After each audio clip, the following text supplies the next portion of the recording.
Hello, hello. Let's hope this goes well. Looks like it is. I'm gonna trust it is. So, it's been a while. Now, this is a project I've wanted to start for a while here, and it's gonna have some mixed results. I'm gonna show you some time lapses here because I switched to Clip Studio Paint and they record time lapses there, which is really cool. Well, it's an option there. Takes up quite a bit of space, but it's worth it if I'm going to be doing content like this, so it's nice to have you guys around. I know people are surprisingly interested in this channel. It's very small. I don't have a lot of videos, but people have been liking the videos so far. And yeah, I was using a reference here. I just brought that in so I could skew the sketch I made, because it was very skewed, so I was lining it up with my reference there. Now, I know a lot of people hate tracing, and yeah, tracing's not really that creative. A lot of animators do it for animation and stuff. A lot of artists do it to learn how to draw things. Now, I wouldn't say go, like, take commissions and trace other people's art and sell that for money, but I digress. So there's a lot of stigma against tracing. I don't know why I'm getting into this now.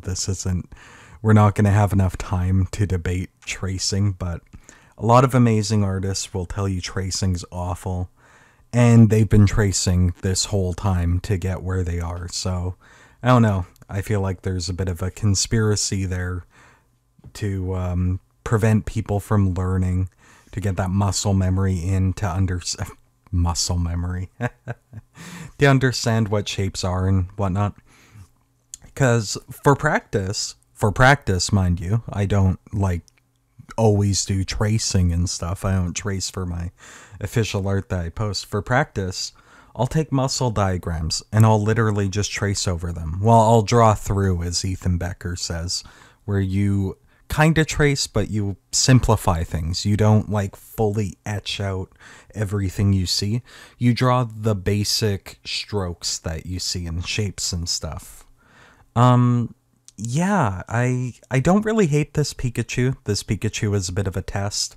Bit of a silly like vibe I'm going for with this one, and it turned out okay. I don't dislike this Pikachu. It's fine. The next one's going to be much better, I think. I think the Bulbasaur is the peak, and then the other two are a step back. But I've been trying a bunch of different stuff. Each of these are going to look like, I think, a different style. I wasted that whole time lapse talking about tracing, but yeah, not really the time or place, so my bad on that. We're going to have a lot of time. You can look at the time in the video. This is one of the shorter time lapses, so yeah, getting right into the Bulbasaur. I'm going off of a different reference for each of these images, and that's sort of the thing too. You usually want to go off of multiple references, but these images are meant to be sort of quick. I kind of lose that when I get to the Squirtle, but they're meant to be quick. So I'm just going off of one image. I'm sketching what I see. I'm trying to proportion things correctly, but I struggle with proportions. I struggle with poses. I'd like to do more expressive poses, but I struggle with them a lot. And I'm struggling with this face that looks like a bit like a Mew. I think I'm finding I don't really like drawing eyes quite as big as a lot of these anime artists and toony artists do. I think it looks a little too cartoonish when you make the eyes too big, and I often find shrinking the eyes down a bit actually adds a lot more flair to my drawings. I don't know. I might be wrong.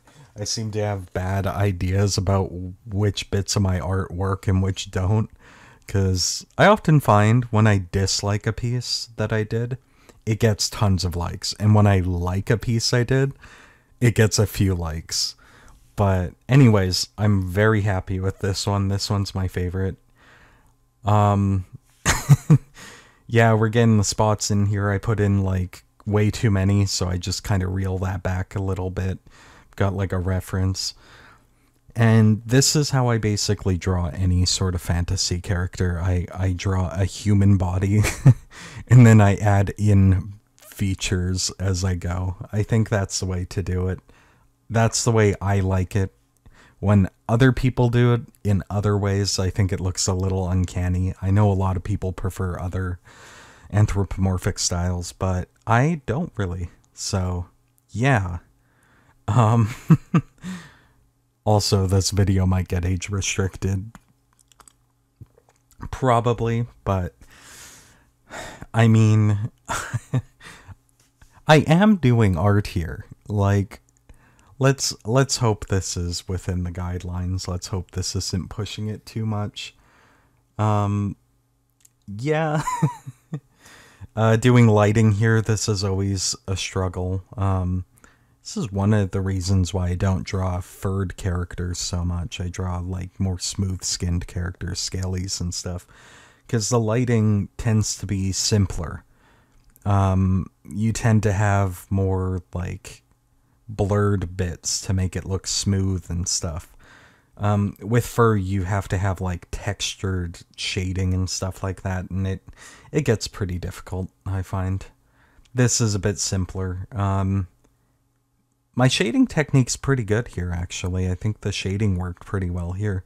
We'll get to the Squirtle, and I'll have plenty of time to talk there, because that piece took forever, and the time-lapse is probably like half the video here, but yeah, no, not much to say about this Bulbasaur. I'm very happy. You could tell it's a Bulbasaur, and I think the anatomy looks better than in any of the other drawings here. It's a bit less sloppy, and it didn't even take that much more time, and the background's pretty lazy. Pretty typical of me. Just pick a brush, just really sketch in a blurred background. Oh, I actually like the contrast there, but I think I reel that back right at the end here. Yep, I do. I actually really like that contrast. I think I could have made that work, but I digress. Now we got a Charmander. Turn on my Charmander, pants come right off. Now, I have a bit of an embarrassing story. I didn't understand that pun back in high school at all. I said it out loud like 5 times, and this girl in my class explained the pun to me. I was like, oh, okay, finally. I was like, it's just a Charmander. I don't get it. But I digress. Here's the Charmander. I was going off of a specific tutorial on how shoulder muscles work and stuff. A lot of people really point out how bad my shoulder anatomy is, and yes, I have noticed as well. And when it's I swear 90% of the critiques I get, you can bet I'm gonna start working on that. And the shoulders do look better here. I think this one does look okay. This might be my second favorite of the batch. Not as good as the Bulbasaur, I think, but yeah, I think the shoulders look fine. I keep saying I think a lot because it's something I'm bad at. For all I know, it's just still wrong, and someone's gonna point out how wrong it is. But I don't know, I was going off of a reference. I think it looks better now. It doesn't look like his arms are that dislocated. Someone's gonna show me, like, no, this lines up perfectly with this image where I dislocated my arm and copied your pose. See? I'm gonna be like, damn it. Why do my arms always look dislocated in my drawings? How do I fix that? Maybe people will commission me when I stop dislocating the arms in my characters when I draw them. But I digress. I've been mindful of that, and eventually I should be able to weed that out. Now, even great artists make tons of mistakes all the time. I wouldn't say I'm a great artist yet. I'm learning. I'm very early in the process, I would say. Even though I've put tons and tons of time in. That's just how it is with most people. I think it's a very difficult, tedious, grueling process, at least for me and most people I talk to. I've seen some savants that are like 13 years old and they paint masterpieces. I was never like that. I just draw because I really like it. I've always enjoyed drawing. And we're on the Squirtle. And the thing is, I really like how the sketch turned out. Aside from the face, I actually don't like the face. It's a bit creepy, I think. I think I made the eyes too big. I think it's an eyes thing again. Now, the Charmander's eyes were fine, I think. They're a little on the big side. Then again, the Pokemon designs are actually like that, but then it's sort of this clash. I guess that's the whole point of this. I'm drawing cutesy things all bulked up, and they're two things that clash very, very heavily in many circumstances. But also the style I'm going for here. For some reason, I wanted to try to do a tradigital pencil sketch. Tradigital's not the term. I guess it's digital pencil sketch.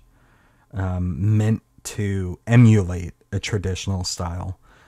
The sketch, I think, actually looks pretty cool, but then I was like, well, with the theme, I'm going to want to add, like, colors so you can, you know, you have the different colors. It's a water type, it's Squirtle, you want the color in there, especially since it's part of a 4-picture bundle, sort of. It's the first episode of this series, and you could see it all starts to fall apart when I start adding color in, and I lose that pencil sketch thing. I try to go for more of a painterly sort of style, and it's this weird middle ground.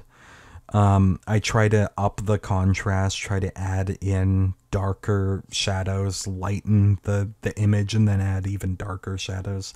And then I try 50 different things.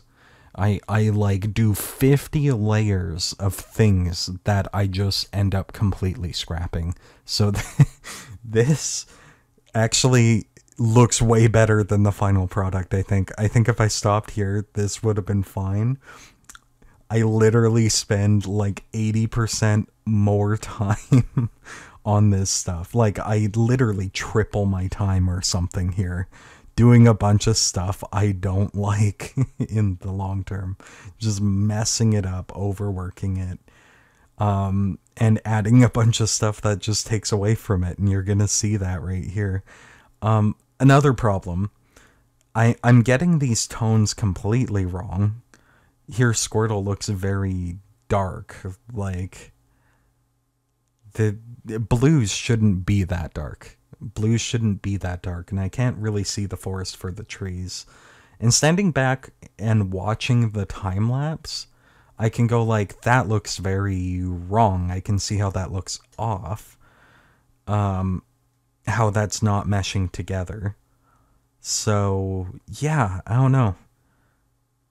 I don't know how to fix that, because it's like, while I'm doing it, I'm using a different part of my brain that isn't really mindful of these things and misses out on pretty simple things, even though I think I clearly have the ability to do something very detailed, something very professional looking. But then I just make tons of simple mistakes that really take away from the piece. So I'm very much not happy with what this one will become by the end of it.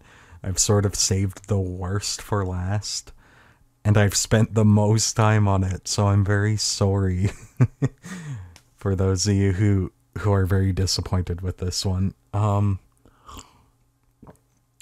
thought the other ones were pretty fun, though, and hopefully you guys will enjoy this series. I do plan to continue it, and I plan to get much better as it goes on. So this was a bit of an awkward start. Also, my anatomy is a bit sloppier than even other pieces that I've simply just put more time and effort into. But this will hopefully be an excuse to force me to draw faster and more often, and focus on my anatomy a bit more, and sort of hard push me, like force me into correcting my mistakes and stuff like that a bit more. And yeah, hopefully through sheer practice, I can get better. Of course, that's not all I'm doing. I'm going to start doing figure drawings as well to try to come up with less stiff poses, but I digress. This has sort of just been me mumbling over this. Do this whole background here. I'm just sort of throwing everything at a wall at this point. My plan's sort of fallen through, and I'm just struggling to make something that works.